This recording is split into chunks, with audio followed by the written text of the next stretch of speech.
All right, guys. Good evening, good morning, and good evening po sa ating lahat. Magandang umaga, magandang tanghali, magandang gabi po sa inyong lahat. Saan man po kayo dako ng mundo naroroon, sana po ang lahat ay nasa mabuting kalagayan. All right.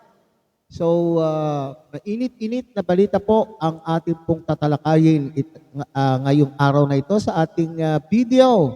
At ito nga po ay ang kaguluhan po dyan na nagaganap dyan sa Kingdom of Jesus Christ. Dyan po sa Davao. Okay? At ito ay yung pagsisilbi di umano ng alias warrant of arrest kay Tibuloy at hindi tinantanan ng ating mga kapulisan ang pagbabantay po dyan. Di ba usually ay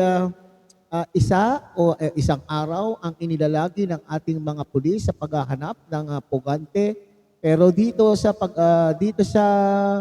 kaso po ni Tibuloy ay ilang araw na po ang ating mga kapulisan at binabantayan po ang paglabas. Hindi po sila umaalis dyan sa lugar na yan hanggat hindi po nila nakikita at hindi nila matutukoy kung saan ang puganteng si Pastor Tibuloy. At dito nga sa balita, preskong balita po ay sinasabi na tukoy na po ang lugar kung nasaan po ang puganteng pastor. Okay? So yan ang ating tunghayan sa isang balita at dito po tayo magbibigay ng ating komento, kuro-kuro, opinion at reaction. Tunghayan po natin mga kapatid. Malapit na umanong maaresto ng Philippine National Police si Kingdom of Jesus Christ leader Apollo Kibuloy. Ayon kay Piero 11 Regional Director Police Brigadier General Nicolas Torre III, nadiskubre umano nila gamit ang underground penetrating radar ang isang underground bunker sa loob ng KOJC compound sa Buhangin, Davao City. Nagmatch din umano ito sa impormasyon ng kanilang informant mula sa loob ng compound, pero hindi pa nila matukoy kung nasaan ang entrance nito. Dito anya posibleng nagtatago si Apollo Kibuloy. Because we are very confident with the results of the ground penetrating radar at ang hinahanap naman namin isang pasukan na lang talaga nung facility na underground na hindi namin nakikita galing sa labas. Iginiit naman ni PNP Chief Romel Francisco Marbil na ipinatupad lamang nila ang kautusan mula sa korte. May impormasyon din naman ang PNP na nagsasabing nasa loob lang ng KOJC compound nagtatago si Kibuloy. Sa katunayan anya ay nakahanda mga KOJC members sa kanilang paglusob at naglagay pa ng mga barricades sa labas ng kanilang compound. As long as meron po kaming, we are so sure na doon po yung tao na hinahanap natin, sabi po natin, we have a locator na ginagamit po natin, hindi lang po natin makita yung tamang entrance ng tao nila. We are so sure na doon po yung tao na hinahanap natin. Not only fugitive Apollo Kibuloy, but for others. Nandun po doon sa loob. Kita po natin, baka mas marami po tayo makakitang kaso doon. Yun po yung nagiging kaso namin to really to stay longer.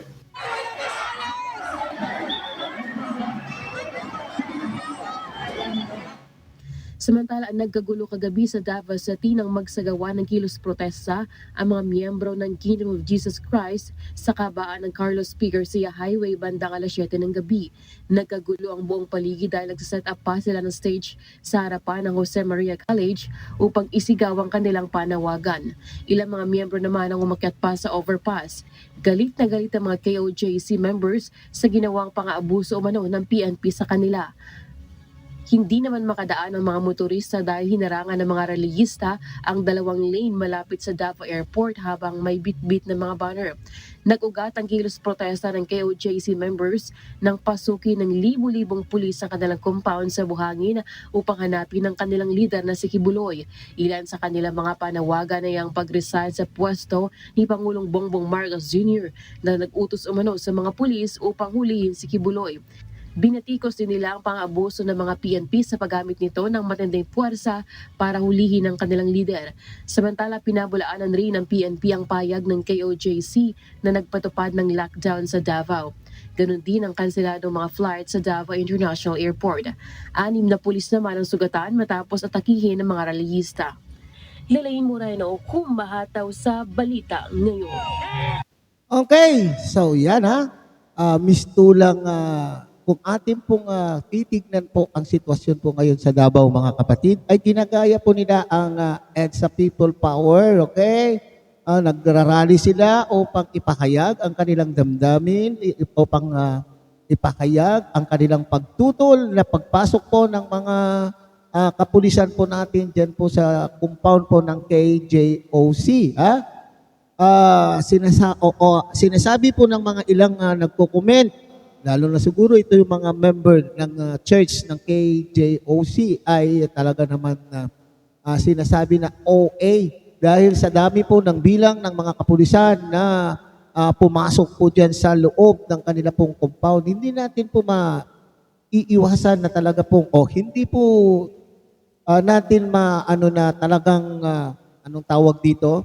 Na talagang binigyan po ng maraming bilang. Kaya para sa akin po mga kapatid, mga kababayan, ay talaga naman pong kinakailangan po ng malaking bilang po ng kapulisan na pupunta po riyan kasi alam po naman po natin, high profile po ang Pastor Kibuloy. Bakit sinasabi natin high profile? Hindi natin alam kung ano ang mayroon po sa loob ng compound ng KJOC. Alam po naman natin na may kapangyarihan, malaki ang pag-aari o ng church na ito. Okay, hindi mawawala sa isipan po ng ating gobyerno na may kakayanan po ang Pastor Kibuloy na ito na magkaroon ng kanyang sariling army at baka lang ang aking opinion po ito, baka siya po ay mayroong kakayanan na bumili ng mga iba't ibang matataas na dekalibreng mga weapons o mga baril. So, hindi OA para sa akin na maraming bilang o malaki ang bilang po ng mga pulis na ipinadala po sa compound na yan upang iserve nga po yung warrant of arrest para kay Kibuloy. Baka mamaya ay magulantang na lamang po.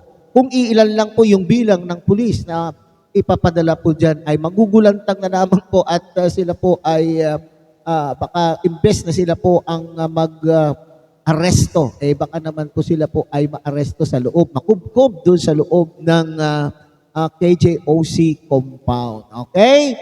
So walang masama para sa atin na makita na ipinaglalaban po ng mga members ng KJOC ang kanilang karapatan o pagtutol.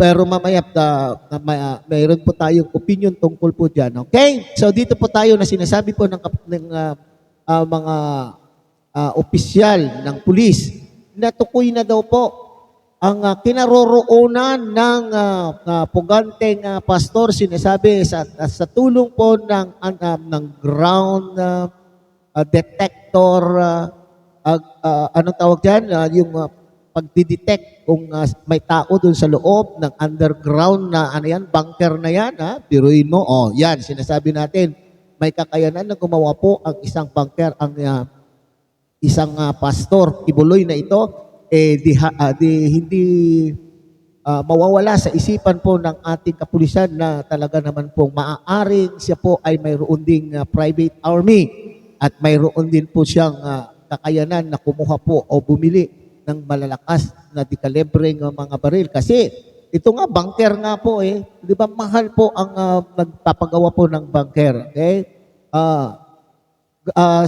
So na-determine ng ating kapulisan kung saan sana naman po ay nariyan. Ang problema lang lamang po ay sinasabi po nila na hindi nila pa natutukoy kung saan po ang entrance. Okay?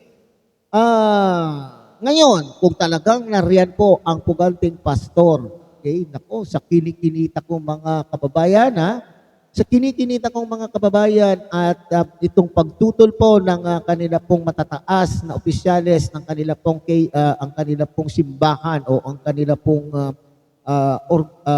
anong tawag diyan, ang KJOC, maaaring sila po ay, at kung makuha po dyan, kasi sinasabi na tukoy na, kung nandyan po talaga si Kibuloy, maaaring itong mga tao na nagtatago. Okay? Itong mga tao dyan na mga opisyalis po ng KJOC na yan, maaari masampahan po ng mga kaso din. Na sila po ay nagtatago ng isang pugante. Bukod pa doon, obstruction of justice, itong mga members na ito. Kaya pala, malakas ang kanilang loob na ipagtanggol or hindi payagan ang ating mga kapulisan na pumasok po dyan sa compound na yan. Kasi alam po nila na mayroon po silang itinatago. Nako po, kayo pa naman po ay mga members ng church. Kayo po ay kasapi ng isang simbahan. Pag sinabing simbahan, alam po ninyo na mayroong pananagutan po ang pastor na ito. Bakit hindi po niyo palabasin upang linisin po ang kanyang pagkatao, ang sarili? Ilinisin ang kanyang sarili. May karapatan naman po siyang magtanggol ng kanyang sarili. Ayon sa ating batas, karapatan mo rin, maski ikaw ay sinasabing ay may kaso na isinampa laban sa iyo, karapatan mo rin pong ipaglaban ang sarili mo at ginagarantiya po yan ng ating konstitusyon. Okay. So ngayon, kung talagang nandyan po itong si Puganteng Kibuloy, sana ay lumabas at klaruhin po niya yung kanyang sarili upang itong mga nagtatanggol po sa kanya dyan sa labas ng kanila pong compound ay hindi makasuhan, hindi mapunta sa kaloboso. Kasi maaari po silang kasuhan ng obstruction of justice kasi ayaw po nilang pahalughog ang lugar nila na yan. At yung kaso na sila po ay nagtatago ng pugante sa kanila pong lugar. Nako.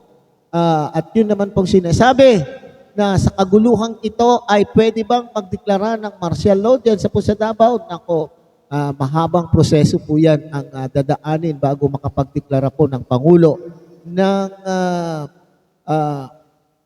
ating ng martial law dyan po sa lugar na land. Overkill naman po ang mga taong ito. Iniisip po nila na talaga naman pong martial law na daw po dyan sa Davao. Nako, kayo lang naman po ang nag-iisip na maaaring ideklara. Pero kung ipagpapatuloy po ninyo ang kaguluhan po dyan sa inyong lugar, maaaring magdesisyon po.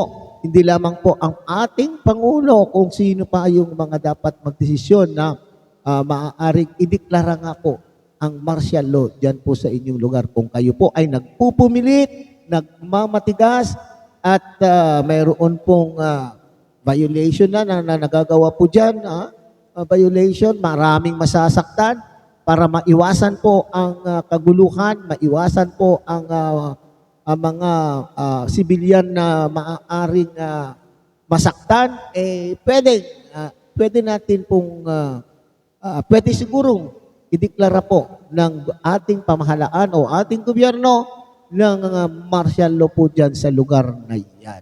Okay? So hanggang dito na lamang po tayo siguro mga kababayan. Sana ay abangan po natin ang susunod pa pong mga balita may kaugnayan po sa kaguluhan po dyan po sa Davao. Huwag tayong magpapadala sa mga sinasabi po ng iilan. Kasi sinasabi po nila ay hinihiling nila po ang pagbaba po ng ating Pangulong Bongbong Marcos. Nako, ilang porsyento ba ng bilang po ng population na sa Pilipinas ang bilang po ninyo? Kayo ay ipinaglalaban po ninyo ang inyong puganteng pastor, ilan lang po yung bilang nyo kaya kontra sa bilang po ng nagmamahal at naniniwala sa kakayanan po ng ating Pangulo. Yan, okay? Kayo, ilang bilang lang, ilang portion lang po kayo. Mas marami pa po yung bilang na may na-satisfied sa ginagawa po ng ating Pangulong Bongbong Marcos. So muli, isang mapagpalang umaga, tanghali, gabi po sa inyong lahat. Abangan po ninyo ang susunod pa nating reaction video tungkol po dito sa kaguluhan po na nagaganap doon sa Davao. Magandang umaga, tanghali, gabi po sa inyo lahat. Mabuhay po kayo at God bless everyone.